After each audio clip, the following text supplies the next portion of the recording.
또 하나 이스라엘에 대해서도 좀 네. 여쭤보고 싶은데 최근에 또 이스라엘은 국제뉴스에서 항상 빠지지 않는 나라고 네. 원체 주변국들하고 충돌도 많았었는데 이번엔 하마스하고의 전쟁이 너무나 크게 벌어지고 있고 근데 전통적으로 주변국하고 자주 싸웠잖아요. 네.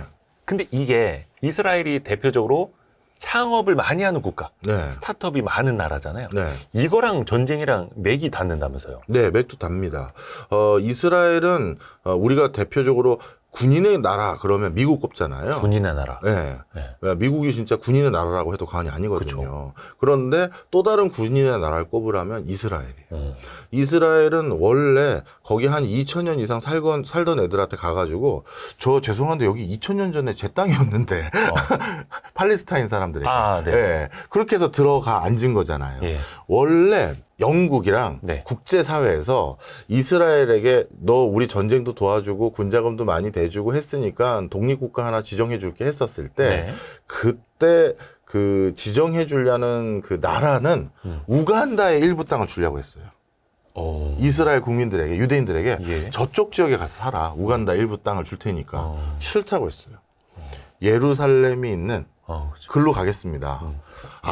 거기 좀 복잡한데 거기 팔레스타인 애들이라는 친구가 있는데 거기에 또 이슬람의 종교의 성지기도 해서 쉽지 않은데 해서 알았어. 약속은 한 거니까 해서 이스라엘로 영토를 잡아줬는데 네. 생각해 보세요. 2000년 전에 내 땅이라고 찾아와가지고 땅 주인이다라고 얘기하면 쉽지 않잖아요. 싸우죠. 그럼요. 거기에 대해서 계속해서 클레임이 들어오고 있는 거예요. 그리고 많은 분들이 오해하시는데 팔레스타인은 국가가 아니에요. 민족도 아니에요. 민족이 아니? 네. 지명이에요. 지명이에요. 충청도, 경상도, 전라도 같은 지명이고 전라도나 충청도에 사는 한국인이잖아요. 네. 그래서 팔레스타인인들은 아랍인이에요. 아랍어를 쓰는 네. 이슬람 율법을 지키는 네. 그런데 팔레스타인이라는 동네에 사는 거예요. 네. 네. 그런데 이 팔레스타인 동네에 사는 아랍인을 탄압한다? 그럼 만약에 얘네를 잘 지원했다. 누가? 이란이나 그 위에 요르단이나 그러면 걔네들은 독립국가가 아니라 우리 영토가 되는 거잖아요. 그잖아요. 네. 쉽게 얘기해서 충청도 사람이 갑자기 일본이 계속 지배하고 있어요. 네네네. 그럼 충청도 독립을 막 도와주면 충청국이 생기는 게 아니라 우리로 들어오는 거잖아요. 일본의 충청도가 되는 그런 개념이죠. 일본의 충청도로 식민지를 당하고 있는데 한국인이잖아요. 그럼 우리 나머지 한국 땅에서 지원을 해주면 그래서 일본인을 쫓아내면 그 사람들은 독립을 하겠어요? 아니면 우리 옛날처럼 다시 합치자 이렇게 하겠어요? 복잡해지네요. 합쳐지는 거거든요. 통상적으로. 예. 그래서 인근의 팔레스타인 문제에 대해서 이란, 사우디, 아랍에미리트, 요르단 등등이 이집트까지 다 끼어드는 거예요. 다 끼어드는 게 저거 이스라엘만 잘 내보내면 저 우리 이집트 영토, 요르단 영토, 사우디, 이란 이런 셈법이 복잡한 거예요. 그래서 예루살렘을 둘러싸고 저게 우리 땅이 될 수도 있는데 호시탐탐. 네. 그러다 보니 국가 안위가 걱정되는 이스라엘은 국가의 안위와 관련된 국방, 그다음에 군 복무 이걸 중심에 놓고 나머지를 모두 세팅을 하는데 그러면 국방 체계를 중심에 놓고 세팅하면 경제는 어떻게 꾸려나가요? 바로 그래서 이스라엘의 모든 원천 기술과 관련된 거는 국가에서 연구를 해요. 이스라엘이 IT 강국이 되고 특히 이스라엘이 세계 최고 수준인 게 암호, 우리 안랩 같은 보안. 네, 보안과 이런 부분이 세계 최강인데 이유가 서로 정보전 하잖아요. 예. 중동의 많은 국가들은 이스라엘 모사드가 요즘 이러려고 하는데 하고 반대로 이스라엘은 야 이란이 요즘 저기 하마스 많이 지원하는데 이런 걸 알아야 대응하고 야 언제 우리한테 침투하려고 쟤네 지금 전화로 막 통화하네 이걸 알아야 되잖아요. 그래서 국가 방위 때문에 이런 정보 탐색이나 방어를 연구하다 보니까 사이버 보안에 세계적인 회사가 거기서 많이 생긴 거죠. 근데 이게 세계적인 회사가 많이 생긴 게 제가 군 복무할 때 모사드와 함께 이 암호 체계를 만든 사람이 접니다. 그래서 사내 컴플라이언스나 사내 보안을 제가 제일 잘할 수 있어요. 그래서 제가 군 복무 때 배웠던 그 스킬 가지고 스타트업 차렸습니다. 라고 해서 걔가 해놓은 설계나 알고리즘이나 체계를 봤더니 구글도 MS도 뭐 예를 들어서 페이스북도 이거 끝내주네요. 우리랑 제휴합시다. 아니면 우리가 당신 스타트업 살게. 이렇게 돼버리는 거죠. 네. 그 다음에 제조도 마찬가지예요. 최첨단 제조는 원래 다 선도 기술이 그러니까 탑재되는 건 국방에 탑재되거든요. 예. 엄청난 마력을 가지고 있는 장갑차나 아니면 중후장대 사업을 만들었기 때문에 디젤 기관이 그렇게 되는 거예요. 예. 그리고 뭐 미사일도 멀리 쏘고 높이 쏘고 뭐 이런 걸 했기 때문에 그게 나중에 차용되는 거거든요. 네. 이걸 더 쉽게 말씀드리면 전 세계 자동차계나 잘 만드는 국가들 공통점이 있어요. 독일, 네. 일본, 이탈리아 뭐 이런 나라들 다 뭐다? 전범 국가예요. 옛날에 군사 장비 만들던 그 기술이 고도화되다 보니까 그걸 소비재인 자동차에 투영한 거예요. 그러네요. 그런 이유로 이스라엘이 제조와 관련된 이런 원천 기술을 국방을 워낙 신경 쓰다 보니까 거기서 다 배우거나 R&D를 해서 성과를 가지고 오는 거죠. 그런데 특이한 게 안타까운 거라고 해야 될지 특이한 거라고 해야 될지 이스라엘은 내부 시장이 너무 협소하죠. 작죠. 그러다 보니까 규모감 있게 직접 제조를 할 수는 없어요. 제조가 경쟁력을 갖추려면 규모감 있게 공장을 설립을 해야 단가가 낮아지거든요. 그런데 내수 시장만 가지고는 그 공장이 안 나오니 이스라엘의 여러 엔지니어들과 경영자들이 선택한 방식은 일정 기간 이스라엘 내부에서 실증 단계로까지만 확인을 해보고 네. 야 이거 통하겠는데 하면 자신들이 개발한 그 원천 기술을 외국에 로열티 주고 팔아버려요. 그리고 런닝 개런티만 받거나 네. 아니면 그냥 외국에 턴키로 다 넘겨버리고 그 과정에서 과실만 먹는 게 이스라엘의 전략 전술이에요. 직접 만들 수 있는 건 안 되니까. 그렇게 해서 우리가 대표적으로 쓰고 있는 게 뭐예요? USB잖아요. USB가 이스라엘에서 만든 거예요. 단순하게 저장하고 단순하게 옮기고 할 수 있는 방법이 뭘까 고민하다가 USB를 생각해냈고 야 그럼 우리끼리 USB 쓰다가 이게 전 세계 표준 되겠니? 의미 있는 큰 나라에 이거 표준 특허처럼 팔아버리자 해서 이렇게 다 들어간 거죠. 그러니까 어떻게 보면 이제 불안한 국방 네. 상황이 IT의 강국이 된 네. 거고 보안과 그렇고 뭐 제조도 마찬가지인 네. 거고.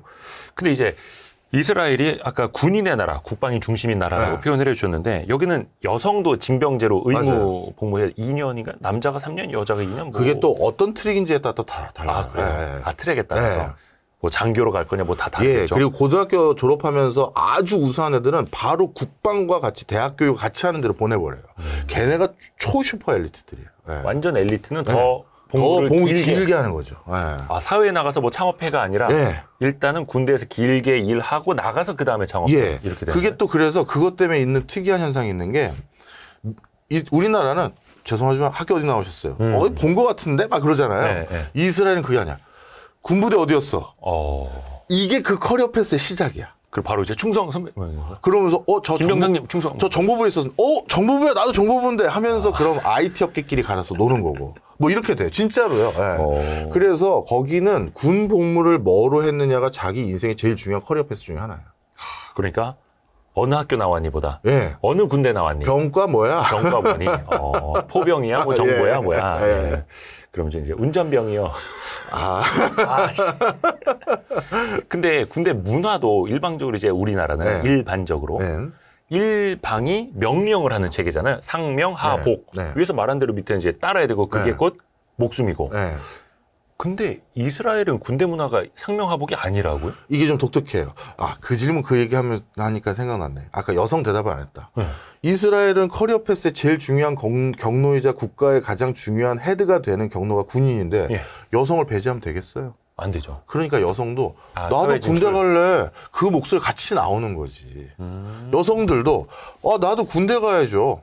나도 좋은 회사 취직해야 되고 나도 스타트업 CEO 해야 될 거고 나도 R&D 작업에 참여해야 될 텐데 그러니까 여성들이 군대 들어가는 게 단순히 애국 의식 그다음에 국가에 대한 의무 사항이기 때문인가 아니라 본인에게도 파지티브한 효과가 있거든요. 그러니까 병력도 필요하지만 예. 병력이 필요해서 여성도 필요하지만 예. 여성 스스로도 네. 우리도 군대를 갔다 와야 남자한테 밀리지 않고 사회생활을 잘할 수 있어. 그렇죠. 이게 되는 내뚝도 거예요? 생기고 뭔가 거기서 배우고도 오고.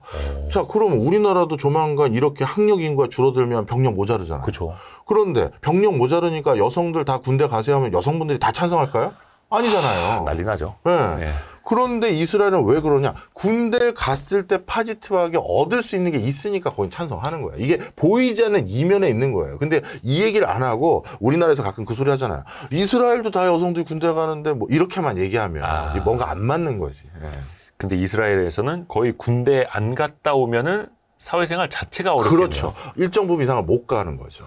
자, 그리고 그다음 그래서 그 관련 질문이 뭐였었죠? 그 저기 상명하복. 상명하복. 자, 그러다 보니까 여긴 어떤 경우가 있냐면 이게 작은 회사 같은 부서들이 있어요. 군대가요? 군대 안에서. 저기 그 중동에서 우리 쪽으로 넘어오는 이 해킹들을 어떻게 막을 거냐 했을 때 네. 무조건 대대장이 이렇게 막아. 그럴 수가 없잖아요. 그러니 머리 진짜 잘 도는 이제 막 어떻게 보면 뭐라고 해야 돼? 뭐 신선한 브레인들. 신선한 브레인들. 네. 뭐 이제 소위로 이제 딱 네네. 복무한 애가 계획이 더 오를 가능성이 있지 않겠어요? 막 학교에서 뭐 연구하다 예, 오면 예. 아니면 이제 막 뭔가 새로운 세계를 알고 있는 코인이나 이런 걸로 얘네들이 테러 자금을 이렇게 줄 수도 있고 이것까지 아는 애들이 있을 거 아니에요? 네네네. 그러니 여기는 디스커션이 장난이 아니에요. 토론이. 그렇다고 오해하시면 또 안 되는 게 군대 문화는 수평적일 수가 없어요. 그렇죠. 그렇잖아요. 전쟁이 나면 뭐. 그렇죠. 분명 결정하는 위계 체계는 있는데 네. 우리나라는 위에서 얘기하면 네 알겠습니다 말고 다른 얘기를 하면 안 되잖아요. 그렇죠. 근데 거기에선 잠시만요. 왜요? 이 질문을 할 수 있고 아니 이게 더 낫지 않습니까? 이 질문을 할 수도 있고 그럼 그 윗사람이 그것도 일리가 있네. 내가 검토해 볼게. 할 수가 있는 거라는 거죠. 위계가 아예 없는 건 아니고. 근데 그게 전쟁에서 이기기 위해서 살기 그렇죠. 위해서 그런 체계가 되어 있는 거예요. 네. 위계 속에서 토론이 가능한 군대. 그렇죠. 우리나라에서 그랬다가는 그건 아니지 말입니다. 이랬다가 이제 바로 고문관이죠. 고문관. 야 니네 고문관 들어왔다며? 하면서. 근데 어떻게 보면은 그 항상 그 위태로운 그런 상황이 그런 자유로운 토론 문화를 군대에서도 만든 거고 네. 그게 스타트업의 어떻게 보면 문화적 발로가 된 거예요. 네. 그리고 하나가 더 있어요. 이 자유로운 토론 문화가 있을 수밖에 없었던 게 네. 워낙 이게 전면전으로 한번 화끈하게 1, 2년 싸워서 승, 패 이게 아니라 게릴라전을 계속하잖아요. 그러다 보니까 무슨 상황이 어떻게 터질지 모르는 거야. 그러니 이 디스커션을 하면서 상황 대응 능력, 상황 분석 능력이 커지고 그걸로 인한 문제 해결 능력을 배가하는 효과가 있다는 걸 알아낸 거예요. 군 내부에서. 그런데 군에서는 그래서 이 테러를 대응하기 위해서 문제 해결 능력과 상황 판단 능력을 높이기 위한 디스커션 문화를 만들어 놨는데 네. 이 문제 해결 능력과 상황 판단 능력은 어디서 필요해요? 스타터. 그렇죠. 창업해서 그렇죠. 사업 구조 짜고 돈 벌 때. 이게 선순환이 그려지는 거예요. 야. 그러니 국가에서도 군대에서 그런 토론식 문화가 계속 정착되길 권하는 거죠. 야, 토의에서 하라고 이렇게 바뀌어버린 거죠. 근데 우리나라에서는 상명하복 문화에 있다가 바로 이제 창업하면 머리 조금 굳는데. 굳죠. 네. 근데 상황 대응 능력과 네. 문제 해결 능력. 네. 생각해보면 이게 비즈니스에서 정말 제일 중요한 거고. 거죠. 네. 야, 그래서 이스라엘은 국민 뭐 몇 명당 창업한 회사 수로 따지면 압도적인 1위라면서 네. 인구 자체가 뭐 적기도 네. 하거니와 탈피오트 네. 이런 문화도 나오더라고요. 예, 이 탈피오트가 아까 말씀드렸던 가장 그 군 내부에서의 헤드, 그 브레인들. 브레인들. 그러니까 제일 우수한 애들만 모아가지고 탈피오드라는 걸 만들어서 그들끼리 네트워크도 쌓고 그들끼리 국가 아젠다에 대해서 또 산업 현장에서 논의하게 만드는 거예요. 완전 엘리트 코스네요. 코르스죠. 예. 그래서 이 뭐 수평 문화를 지향하기 때문에 엘리트를 양성하지 않거나 그러지 않아요. 엘리트가 가져다주는 사회적 파급 효과, 부가가치 창출 능력이 얼마나 좋은지 잘 알거든요. 그래서 이 탈피오드 같은 경우는 상당히 많은 사람들이 또 아이비 대학에 진학해서 또 공부하고 온다든가 실리콘밸리에 가 있다든가 또 다시 국가에 봉직한다든가 이 어마어마한 브레인들 네트워크 생기고 탈피오드이자 당연히 유대인들이지 않겠습니까? 네, 네, 네. 그럼 전 세계 유대인들과의 네트워크도 어마어마하죠. 네. 그렇죠. 그래서 그 유대인들이 뭐 밀어주고 끌어주고 네. 월가에도 많이 진출해 있고 미국에서는 뭐 거물들 많고. 맞아요. 이 월가가 그래서 또 특이해요. 네. 이스라엘이 어떻게 보면 기술만 고민하고 스타트업만 여기서 하자 하고 하는 그게 될 수 있었던 가장 큰 이유도 스타트업으로 기술만 잘 확보하면 누가 뒤에서 땡겨준다? 월가에서. 투자해주고. 왜? 왜냐하면 뉴욕이 이게 또 되게 특이한데 이게 전 세계를 이제 다룬 책을 썼던 이유가 그런 건데 뉴욕은요, 델 아비브라는 이스라엘의 두 번째 도시거든요. 예. 여기에 살고 있는 유대인 숫자보다 뉴욕에 살고 있는 유대인 숫자가 많고요. 그 다음에 아일랜드의 더블린에 살고 있는 아이리시들보다 뉴욕에 살고 있는 아이리시가 더 많아요. 그리고 이탈리아의 어디라고 해야 되나? 그 디자인 관련한 어떤 그 소규모 도시들 있지 않습니까? 네네네네. 그런 소규모 도시들에 살고 있는 이탈리안 숫자보다 뉴욕에 살고 있는 이탈리아 숫자가 더 많아요. 그러니까 뉴욕이 굉장히 독특한 거예요. 그러니 자 생각해 보세요. 뉴욕의 월가에 살고 있는 그 많은 수많은 유대인들은 네. 영국이나 이탈리아 상황까지도 다 알 수 있는 네트워크가 거기 있고 그러네요. 자금력은 전 세계에서 제일 많이 가지고 있고 네. 그러니까 이스라엘이 해야 될 역할 분담은 확실해진 거죠. 우린 기술을 확실하게 개발하고 스타트업으로 우리의 묘목까지 키웠습니다. 이제 큰 돈 주시면 이거 확 잘하게 할 수 있어요. 그럼 뉴욕에서 다른 유태인 네트워크가 주는 거죠. 그래서 역할 분담이 된 거예요. 그래서 그게 계속해서 선순환이 되는 거고. 네. 근데 이스라엘이 아시다시피 약간 주변이 이른바 적국처럼 이제 둘러싸여 있지 않습니까? 근데 그 상황 안에서 중무장대 산업 같은 제조업이 또 많이 중흥하기는 좀 어렵겠죠. 네. 그래서 지금은 좀 많이 섞였는데 예. 한때 이스라엘 출장을 초창기에 가면 시중에 돌아다니는 차는 딱 한 대밖에 없어요. 한 브랜드. 스즈키. 일본 차요? 네. 그게 또 스즈키 회장이 또 보통 사람이 아니에요.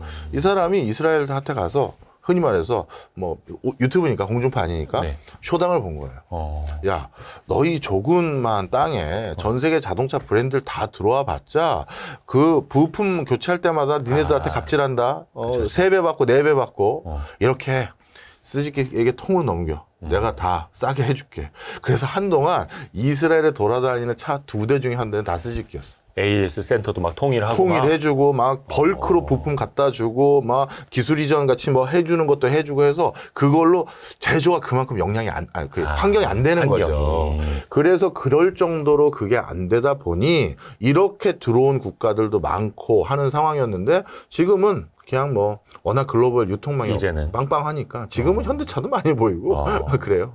근데 이스라엘이 뭔가 자기네 기반을 지키기 위해서 콘센트 같은 것도 표준이 막 다르다면서요. 예, 그건 또 설명을 드릴게요. 그 얘기는 달리 말하면 예. 벤츠라든가 포드라든가 도요타가 저 이스라엘 시장 한번 내가 초토화시켜? 반덤핑으로 차 탁 납품해서 전부 몰아내고 내가 그냥 싹 아도쳐서 먹어? 이럴 수가 있잖아요. 저 작은 시장이니까. 예.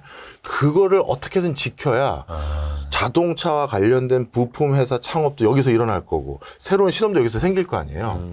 그러기 위해서 외국 회사들이 이스라엘 시장에 어떻게든 관심이 적게끔 만들기 위한 여러 보이지 않는 허들들을 만들어 놨는데 그 중에 하나가 콘센터 플러그 모양을 전 세계에서 이스라엘만 쓰는 독특한 모양이 있어요.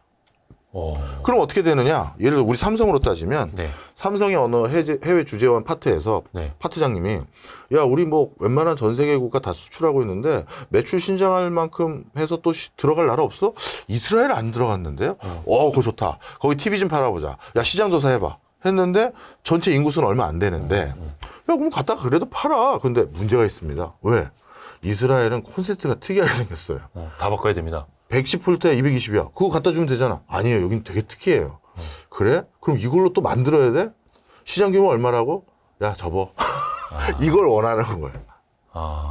시장 규모가 협소하니까 그런 노고까지 해서 들어가기에는 약간 애매하잖아요. 일부러 애매하게 만들어 놓은 거예요. 그렇죠.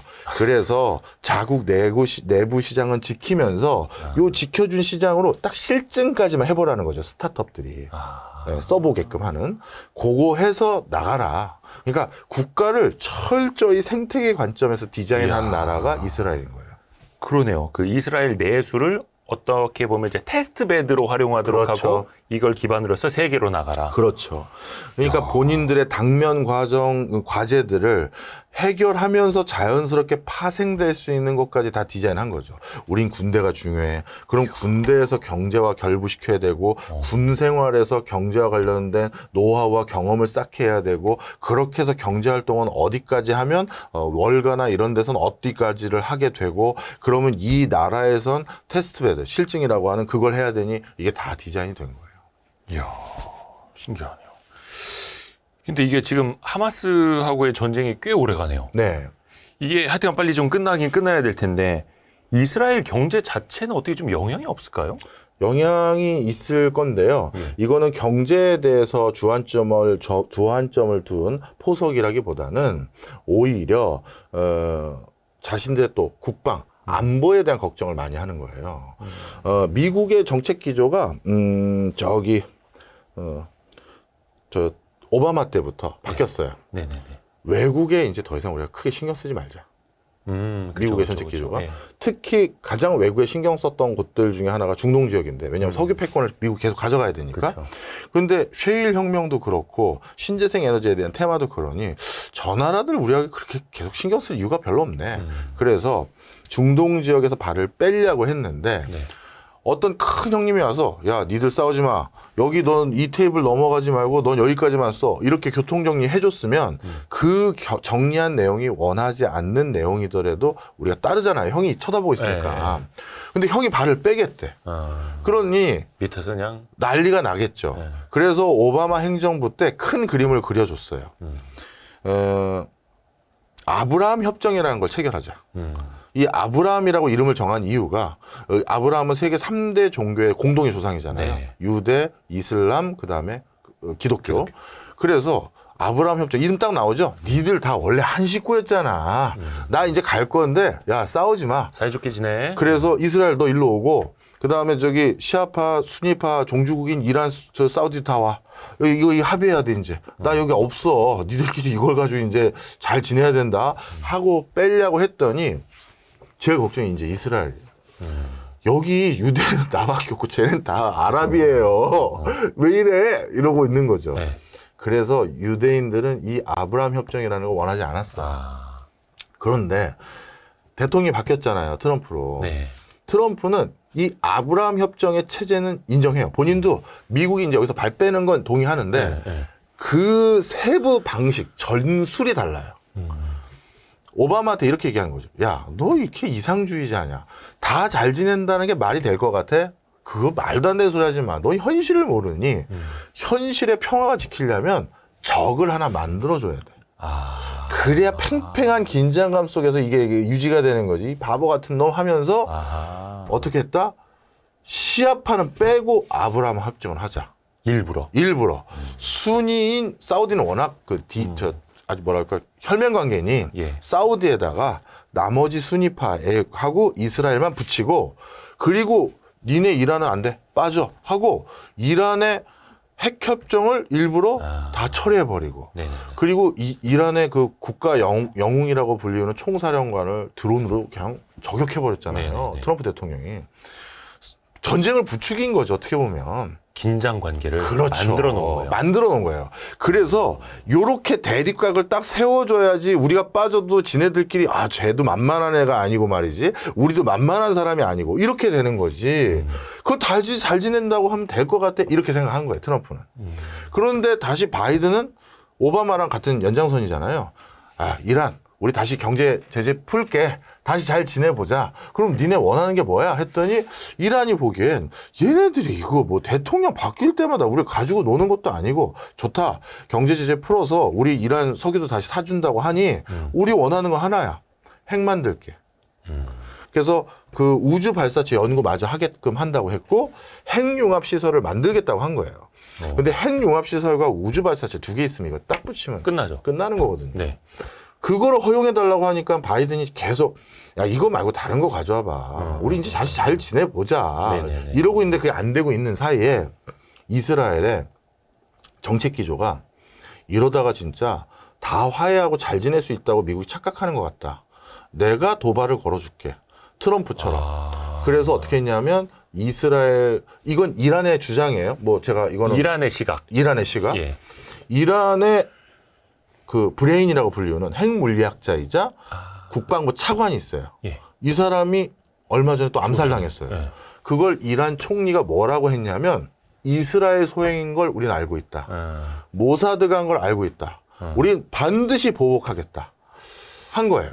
갈등이 고조되고 있는 거죠. 그러다가 이스라엘이 더 갈등을 고조시킬 수 있는 큰 명분이 하나 생긴 거죠. 하마스가 넘어왔어? 옛날 같으면 또 일부 지역 그냥 폭탄 테러하고 보복하고 그냥 끝낼 수 있는데 이번에 끝을 보려고 하잖아요. 네네, 그렇죠. 진짜 팔레스타인 난민 지구인 가자 지구는 이제 더 이상 사람이 살 수 없는 곳으로 바뀌어 버렸다는 게 국제사회의 그냥 결론이 돼 버렸어요. 네네네. 끝을 보기로 한 것의 이면에는 긴장감을 고조시켜서 미국 나가면 안 되는 거 알았지? 이제 여기 계속 부대 있어야 되는 거 알겠지? 이거 다 불받아야 된다. 네, 이거예요? 이거죠. 그래서 지금 헤즈볼라하고 확전도 우린 감행할 생각 있다. 이렇게 발언을 했어요. 이스라엘이. 예. 야, 헤즈볼라까지 들어오면 이거 판이 엄청 커지는 그렇죠. 거라면서요. 그러면서 헤즈볼라하고 전면전도 수행할 생각 있으니 더 들어와. 이러고 있어요. 예. 그게 약간 의도적으로 긴장 관계를 만들려고 하는 거다. 그렇죠. 지금 이스라엘의 그 총리가 이력이 어떻게 되냐면 예전에 그 네. 빅보스 시절인 빌 클린턴 시절에 네. 도저히 안 되겠다. 니네 그만 좀 싸워 해서 예. 팔레스타인 수장하고 이스라엘 총리를 앉혀놓고 빌 클린턴이 가운데 서서 자 합의 봅시다 해서 큰형님이 선을 그어줬어요. 팔레스타인 너희는 국제사회 국가는 아닌데 국가야. 이게 뭔 소리예요? 옵저버 국가라고 해서 국제사회에 와서 요거까지는 네 의견 얘기할 수 있는데 근데 니네 뭐 표권은 없고. 그런 건 없어. 해서 옵저버 국가라는 이상을 만들어줬어. 네네네. 이스라엘은 원치 않았죠. 다 네네. 원했다고 할 수는 없잖아요. 예. 그런데 그 당시 이스라엘 총리는 그래도 전쟁보다는 여기까지 합의 보고 잘 지내보자 했던 사람이 총리였어요. 그리고 그 두 사람이 빌 클린턴 사이에 두고 사진 찍고 협상한 다음에 노벨 평화상도 받았잖아요. 그런데 그 이스라엘 총리 어떻게 됐다? 암살당했어요. 그 바닥이 무섭네요. 이스라엘 내부 사람들이. 너 왜 우리 영토를 가지고 그런 말도 안 되는 합의를 해서 옵저브 같은 걸 허용해? 해서 이스라엘 내부에서 그 사람을 암살한 거예요. 자신의 총리를. 그런데 그때 그 암살된 총리와 결을 같이 하고 있었던 총리가 원래는 지금 총리예요. 네타냐후. 예. 근데 이 지금 총리가 네타냐후 총리가 그러다가 그때 실각을 했어. 아, 그냥 본 거예요. 어떻게 실패하는지. 예. 아니 그게 아니라 네. 극우 세력들이 네타냐후 너 나와 해서 옛날에도 총리를 했었잖아요. 내려와. 너 같은 사람은 총리하면 안 돼. 극우의 목소리가 이렇게 큰지 몰랐던 거예요. 자기는 약간 중도 우파 정도에 가까웠는데. 그래서 네타냐후 총리가 그 뒤부터 야인 생활을 오래 했죠. 유엔 대사하고 미국에 가 있고 뭐 이런 걸 많이 했거든요. 네. BCG 컨설팅 출신이에요. 예. 보스턴 그룹. 네. 이력이 야인이라고 하기 너무 좋다. 하여튼. 거기 연봉 많이 주니까. 예, 하여튼 보스턴 총리보다 컨설팅 낮으니까. 그룹. 네. 예, 아니 저 유엔 대사하고 한 것들. 어. 예, 그걸 야인이라고 하긴 좀 그렇지만. 그죠. 예. 명예. 예, 명예니까. 하여튼 그래도 총리는 아니니까. 근데 그때 자기가 안 거죠. 아, 극우의 목소리를 안 들어줬다가 내가 이렇게 됐구나. 실각했던 거. 그래서 지금은 확실히 극우와 같은 결로 대응하고 있어요. 이야, 그러면 어찌됐든 간에 지금 미 국무부 장관도 계속 중동적 왔다 갔다 하고 막 그러잖아요. 그러면은 이스라엘이 원하는 대로 지금 판이 돌아가고 있는 거예요? 지금은 이스라엘이 사실 주도권을 잡았어요. 예. 미국이 놔주기도 그렇고 그렇다고 못 본 척 할 수도 없고 더 적극적으로 개입하기도 역량이 안 되고 그렇죠. 그래서 지금 이스라엘에게 논조 아닌 부탁을 하고 있어요. 뭐라고 어떻게? 그만해. 작작해. 이쯤이면 됐어. 왜 헤즈볼라에게 또 왜 포를 쏘고 있는 거야. 이러고 있는 상황이에요. 네. 야, 근데 이스라엘 입장에서는 그래도 이게 전쟁인데 네. 뭐 좀 걱정이 되지 않을까요? 그래도 뭐 사상자가 생길 거고 외부에서 또 이스라엘을 또 쳐들어올 수도 있는 거고. 근데 이스라엘 입장에서는 이스라엘 본토, 지금의 영토가 공격받았을 때 미국이 절대 이것도 무시 못 한다는 걸 알고 있기 때문에 우리 뒤에는 미국이 있다는 걸 다 봤지. 여기 인텔도 있다. 뭐 이런 거. 그런 것도 있고. 하여튼 그래서 그런 상황인 것 같아요. 그러네요. 믿는 구석이 좀 있다. 네. 그래서 이거는 안보가 경제고 경제가 안보고 네. 국가 시스템이고 미국과 때려야 뗄 수도 없고 네. 그런 계산이 다 깔려 있는. 네. 그런데 모든 확전은 누군가의 오판에서 비롯되죠. 이란이 그걸 못 받거나 그래도 난 간다. 아니면 어느 나라가 또 뭐 엄청나게 뭐 테러를 지원한다든가 그러면 또 어떤 일이 일어날지 모르는 거긴 해요. 이게 또라이 전략은 또 다른 또라이가 나타나면 또 그럼요. 서로가 이제 망하는 거거든요.